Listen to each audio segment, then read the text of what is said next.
I knew something was wrong the moment my husband burst into the kitchen and dropped the grocery bag like it weighed 100 pounds. The eggs broke across the hardwood floor, but he didn't even glance down at the mess. His eyes were glassy red, frantic, as if someone had stolen the air from his lungs. And maybe they had, because before I could say anything, he whispered a name he had no right to whisper. Not mine. Hers. That was the first moment I realized my marriage had been a quiet tragedy long before I ever heard the news.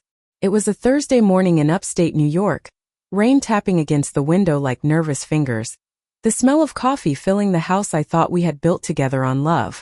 In truth, maybe it was built on the illusion of it. My husband, Mark, stood in the middle of the kitchen like a man waiting for his world to explode. He didn't look at me. He just stared through me. And then he said it. She's dead. Just like that. No context. No breath. No mercy. I felt something cold grip my spine. Who? He finally blinked, his voice cracking open on a truth I had never been prepared to receive. Claire. I didn't need to ask who she was. I knew. God, I had always known. Every wife feels it when her husband holds a fantasy in the shadows of his mind. Claire was his high school flame, the girl he had loved with the reckless certainty of youth. Life had pulled them apart before they ever had the chance to ruin each other. For years afterward, she lived in his stories, in the way he said the word used to, in the hollow pauses between his sentences. She was the ghost of what could have been. But ghosts don't die. People do. I waited for him to say more, waited for him to explain how he knew what had happened, why he looked like he was falling apart. But instead he did something so cruel, so breathtakingly selfish, that I swear I still feel the echo of it in my ribs. He asked me for a divorce. Not tomorrow. Not after talking. Not after grieving. Right then. We sat across from each other at the dining table, steam rising from untouched coffee, the house suffocatingly silent except for the rain and the ticking of the old wall clock. I felt the world tilt. You want to leave me because she died? His jaw clenched, his voice raw. Because I never stopped loving her. The clock ticked once. Twice. I had been married to this man for nearly 8 years. 8 years of shared sheets and shared burdens and shared holidays and shared dreams. And in one sentence he ripped the floor out from under me. I didn't scream. I didn't throw anything. I didn't even cry. I just sat there, my heart strangely still, like it had been waiting for this truth all along. He signed the papers 3 days later. And that was how my life collapsed, quietly, without violence, without dramatic shattering. Just a slow, unbearable unraveling. 2 weeks later, I packed what was left of me into 2 suitcases and drove south to a small coastal town in North Carolina, where my aunt owned a tiny bookshop. She offered me the spare room and a job managing the shop for as long as I needed. I took both. I didn't know who I was without my marriage. I didn't know who I was with it either. The town was warm, slow, full of friendly voices and salt-scented breezes drifting in from the Atlantic. It was the kind of place where people waved at strangers and kids rode their bikes barefoot down quiet sidewalks. Life moved gently here. I didn't. I moved like a cracked plate glued back together. Functional but fragile. 3 days into my new life I met her. Her name was Evelyn. She walked into the bookshop on a bright Saturday morning wearing a denim jacket, a white linen shirt, and a smile soft enough to make me forget how to breathe for a second. Sunlight caught in her short blonde hair, turning it gold. She had the kind of beauty that didn't announce itself loudly but rather settled quietly into every corner of a room, warm and steady. But what struck me most wasn't her appearance. It was the sadness she tried so carefully to hide.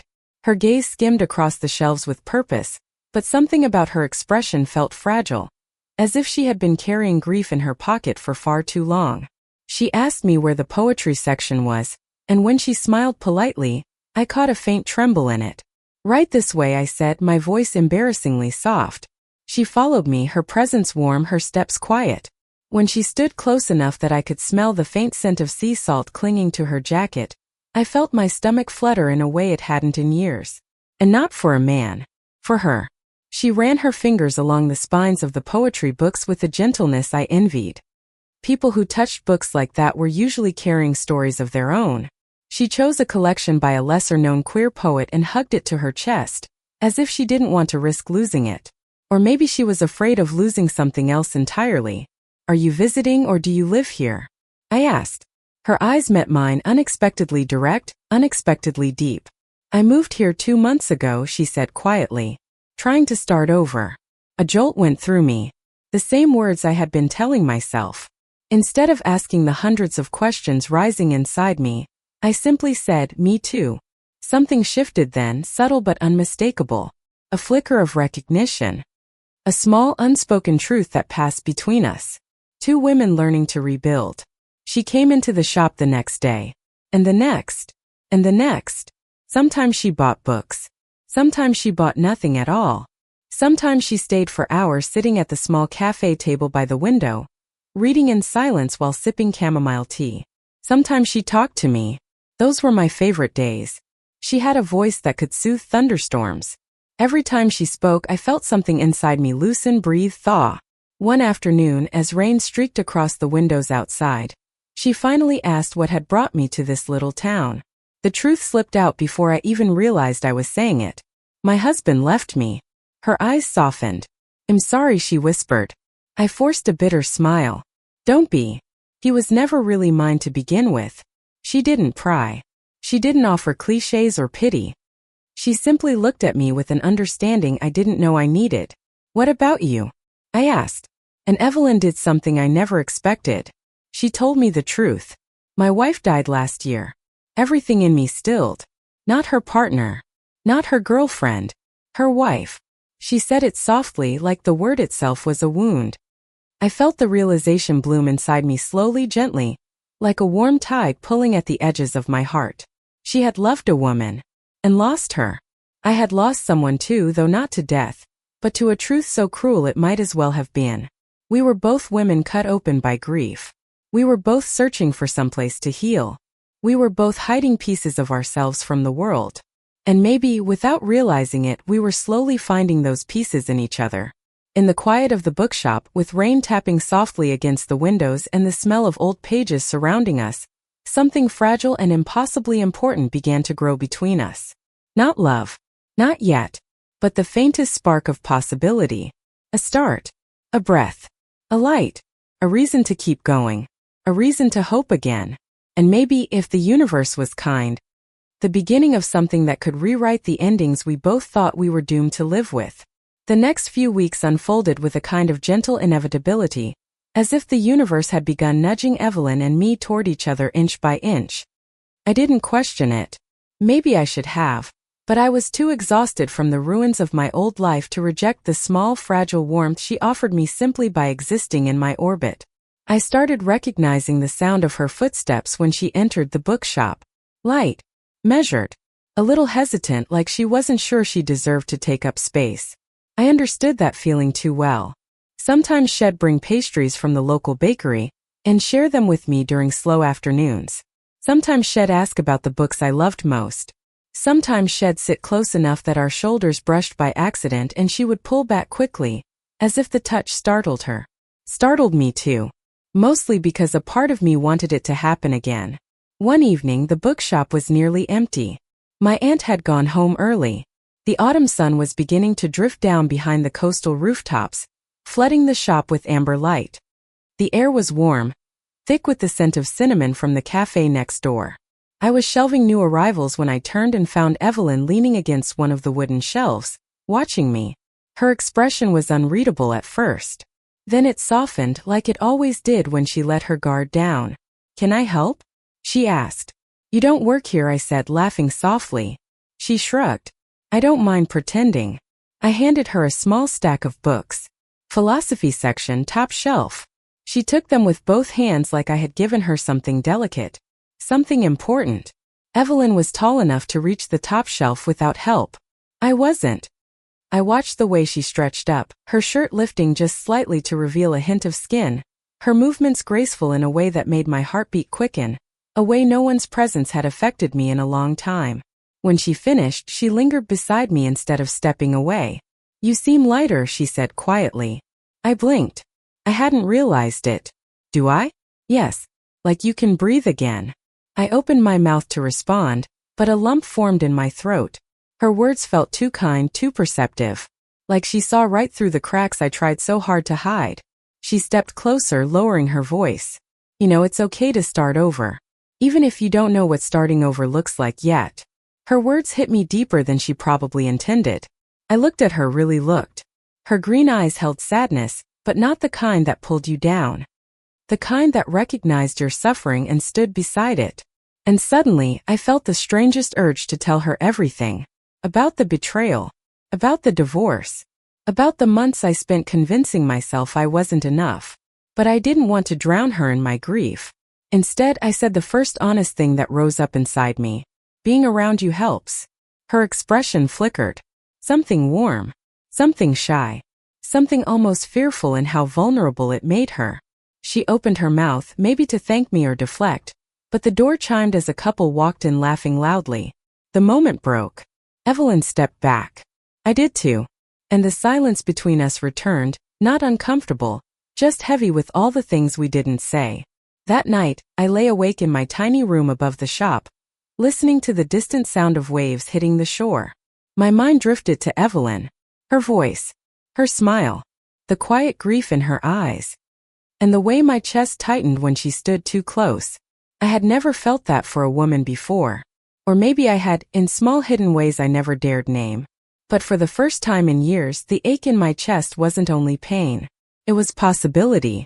1 week later, something changed. It was a Thursday evening. Late. I had just closed the shop and was sweeping the floor when I heard someone knocking on the glass door. I turned, surprised. It was Evelyn.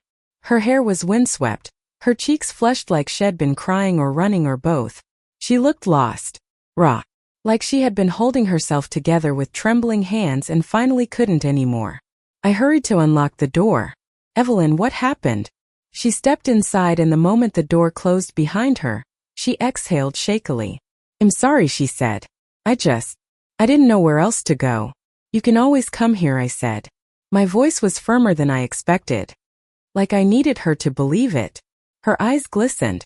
Today is her birthday. My wife's. My heart clenched. Oh, Evelyn. She shook her head. I don't want to talk about it. I needed to be somewhere that doesn't hurt. Without thinking, I reached out and took her hand. Then stay. Stay as long as you want. She looked at our joined hands like they were something sacred. I led her to the small reading nook near the window where we often talked. She sat down slowly, like she was afraid she might break the furniture. Or herself. I made tea for both of us and sat across from her, giving her space but not distance. For a while we didn't speak. She stared out the window. I stared at her. And the silence between us felt like a fragile bridge connecting two bruised hearts. Finally she whispered, I loved her so much. My wife. She was my entire world. I nodded. It was all I could do. The pain in her voice squeezed something inside me. I'm sure she loved you just as deeply. Evelyn closed her eyes, her lashes wet. She did.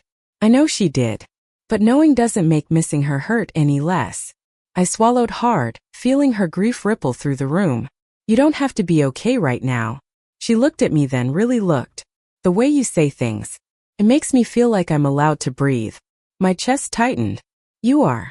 Her gaze softened. Her voice grew quieter. You make the world feel a little less heavy.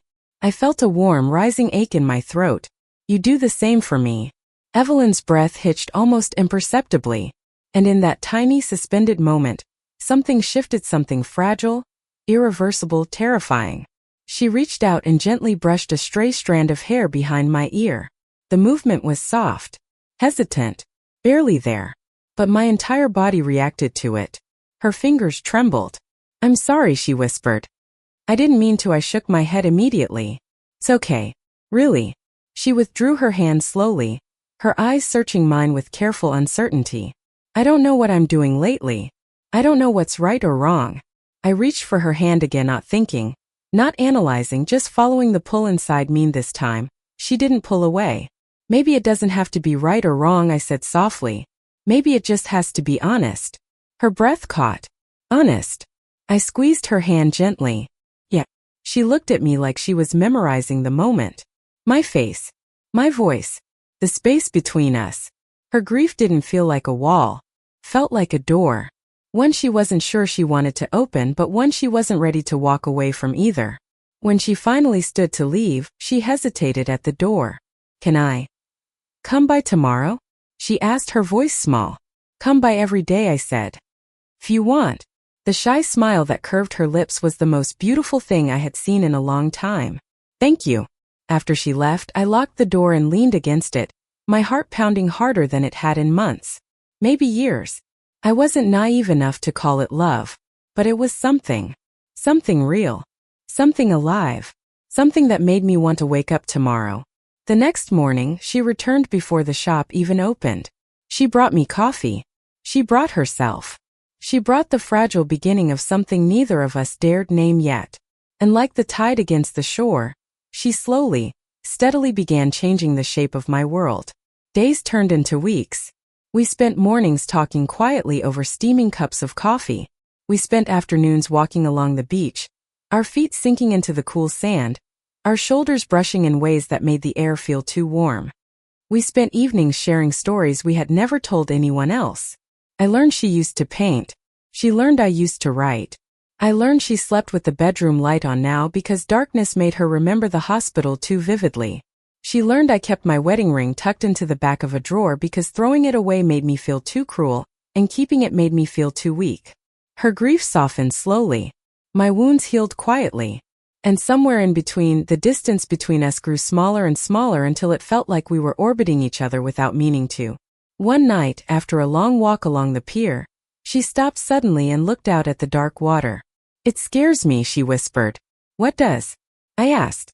This. You. My throat tightened. Why? Because I haven't felt anything like this since her. And I don't know if I'm allowed to.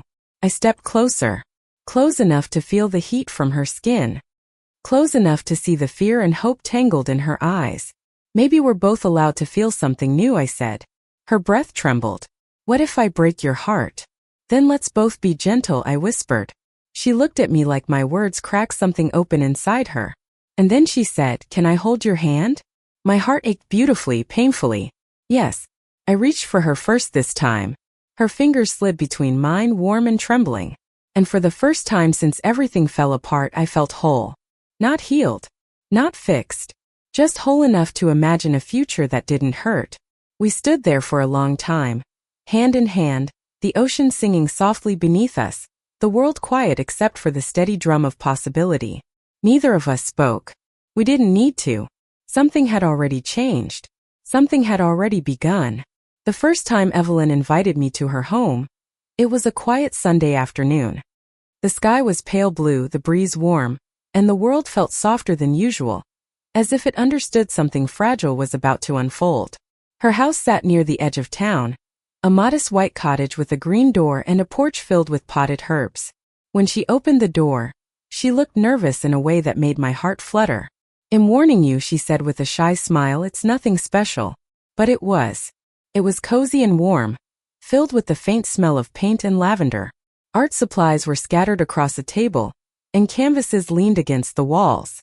Felt lived in, loved, honest. Felt like her. She watched me look around, her expression softening with each second. Do you paint? I asked. Not lately, she admitted. But I used to. My wife and I. It was something we shared. After she died, I couldn't make myself touch a brush. It felt like ruining the last thing we created together. I stepped closer, gently tracing my hand along a small unfinished canvas. Maybe it doesn't have to be about endings, I said quietly. Maybe one day it can mean something new. She looked at me then, her eyes wide with something tender, something afraid, something hopeful. Maybe, she whispered. We spent the afternoon talking, drinking iced tea, and sitting on her porch while the sun dipped behind the trees. It felt easy, natural, like we had been doing it for years instead of months. But the turning point came when she walked me to my car. She hesitated, her fingers fidgeting with the hem of her shirt. I want to ask you something, she murmured, but I'm scared of the answer. You can ask me anything. She took a breath, steadying herself. When you look at me, what do you feel? The question hit me with startling clarity. It was gentle, but it cut through every layer of uncertainty I had been hiding behind. I stepped closer, so close I could see the faint freckles across her nose, the tremble in her breath. I feel safe, I said first, because it was the truest thing I knew. And seen. And understood. And drawn to you in a way I haven't felt for anyone in a long time." Her eyes glistened. "I feel that too." But she didn't reach for me. She just stood there, breathing softly, like she was memorizing the space between us. I was the one who closed it. I reached up, cupping her cheek gently. She leaned into my touch so slowly, so tenderly, that it felt like a kind of sacred permission. Her voice broke when she whispered, "I don't want to lose someone again." I shook my head. "You won't. We get to choose the pace. We get to choose the shape of this. There's no rush. No expectations. Just truth." Her eyes fluttered shut. Truth. When she opened them again, something had changed. A softness. A surrender. A beginning. She rested her forehead against mine. "I really like you," she whispered. I smiled, my heart aching in the most beautiful way. "I really like you too." We stayed like that for a long moment, breathing each other in, letting the world fall into a quiet hush around us. We didn't kiss. It wasn't time yet. This moment wasn't about intensity. It was about trust. And trust takes time. In the weeks that followed, we slowly became part of each other's lives in ways neither of us forced. She would stop by the bookshop with coffee or flowers she picked from her garden. I would visit her porch after work, and we'd talk until the sky turned violet. She laughed more. I healed more. One evening while we sat together on the beach, she said, "Sometimes I feel guilty for moving on." I glanced at her, the fading sun painting her skin gold. "Guilt means you loved deeply," I said gently. "But moving forward doesn't erase that love. It honors it. Says you survived." Her eyes softened. "I want to survive. With you." A breeze passed between us, cool and salty, carrying her words straight into my chest. "Then we will," I whispered. That night she finally reached for my hand, not because she was sad or scared, but because she wanted to. And that simple choice felt like a miracle. The true shift came on a rainy evening in late spring. The shop had closed early because of the storm. She picked me up, insisting she didn't want me walking home in the downpour. When we reached her house, thunder rumbled outside, and I could feel her heartbeat quicken. Storms made her uneasy. Hospitals had been loud, unpredictable, full of terrible sounds. Storms reminded her of those nights. I stayed with her, sitting close, letting my presence anchor her. Without warning, she buried her face in my shoulder, her voice trembling. "Thank you for not letting me face this alone." "You'll never face anything alone again," I murmured. When she lifted her head, her eyes were searching mine with a depth I hadn't seen before. Something inside her had steadied. Something inside her had chosen. She leaned forward slowly, giving me every chance to pull away. I didn't. Our lips met in the softest, most fragile kiss I had ever known. Not desperate. Not rushed. Just a quiet, trembling promise between two women who had been broken and found a way to stand again. Her hands touched my face like she was afraid I might disappear. My fingers curled gently at her waist. When we finally parted, she rested her forehead against mine, laughing softly through her tears. "I think I found my light again," she whispered. My heart swelled. I think I found mine too. The rain kept falling, but the storm inside her had finally quieted. And in that small house, drenched in the sound of rain and new beginnings, two women who had once lost everything slowly, tenderly began to build something beautiful. Not to replace what was gone, but to honor what still could be. In her arms, I learned that love didn't have to be perfect to be real. In mine, she learned that moving forward wasn't betrayal. It was bravery. And together, we stepped into a future that neither of us had expected but both of us desperately needed. A future stitched together not by fate but by choice. A future gentle enough to hold our scars, and strong enough to let us bloom again. A future where heartbreak ended, and healing finally began. A future where two women found light in each other and chose happiness without fear. Thank you for listening. Like and subscribe to get notifications about next videos.